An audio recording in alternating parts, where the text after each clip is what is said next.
دغدغه توی زندگی آدما از زمانی شروع میشه که به دنیا میان.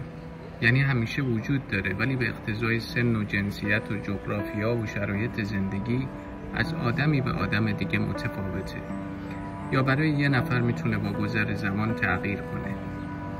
از خودم بگم، اولاشو که خیلی یادم نیست، چون میگن باید نابغه باشی تا طفولیتت یادت بیاد. حتی ابن سینا شکم مادرش هم یادش بوده. با همین معیار اگه هوشتو بسنجن، من دورترین خاطرم مال 12 سالگیمه. کاری ندارم.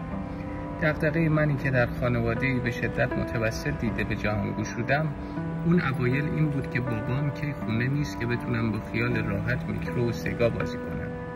بعدش هم این شد که توی دانشگاه چجوری خسته و داغونتر به نظر برسم، چون کلاس داشت و فکر میکردیم هرچی کمتر درس بخونیم، کلاس ها رو بپیچونی و پلشتر باشی، پولتر به نظر میرسی. که البته در مقیاس جلب توجه دخترها گویا خیلی هم نتیجه نمیداد. هرچند من هیچ وقت تو زندگی نتیجه گرا نبودم. البته از مسیرم لذت نبردم. بگذاریم. بعد از تموم شدن درس یه اتفاق جالبی افتاد. دغدغه‌های بابام اومدن قاطی من شدن. یعنی بهم گفتن تو باید یه کار ثابت با بیمه تامین اجتماعی پیدا کنی. منم گفتم چشم.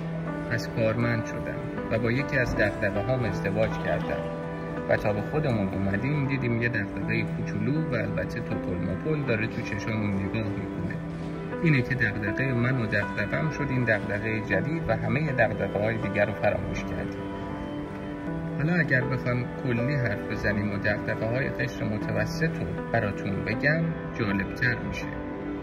مثلا ماها خیلی همون دغدغه‌مون اینه که چه ساعتی از خونه راه بیفتیم که دیرتر راه افتاده باشیم ولی سر موقع برسیم سر کار، یا اینکه کجا وایستیم که تا اتوبوس یا مترو اومد با یه خیز بلند و دقیق خودمون رو برسونیم به اولین صندلی خالی و با یک فرود قهرمانانه باسن مبارک رو چنان بچسبونیم به صندلی که با هم درآمیزند گویی یک تن بودند از ازل.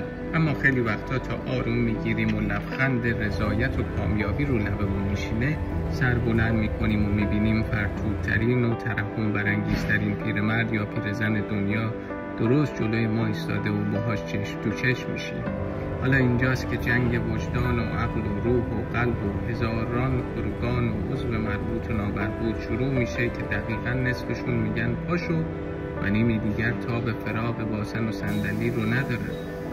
و توی یک مسافرت 1 ساعته که علیرغم مجاهدت و فرود قهرمانانه مجبوری سر پا ادامش بدید. شاید بخندید ولی خیلیاتون در این دغدغه با من شریکید. یا مثلا دغدغه دیگه‌مون اینه که وقتی توی اتوبوس یا مترو ایستادیم نفر جلویمون کی پیاده میشه. سعی میکنیم از همه علوم چهره شناسی و روانکاوی استفاده کنیم و مثلا حدس بزنیم سرنشینای این صندلی قرار 2 تا ایستگاه دیگه پیاده بشن، پس اونجا وای میستیم. یا اینکه توی ایستگاه یه جوری تنظیم میکنیم که وقتی اتوبوس اومد وایستاد ما بیافتیم درست جلوی درش و وقتی این اتفاق برامون میفته قیافمون دیدنی میشه.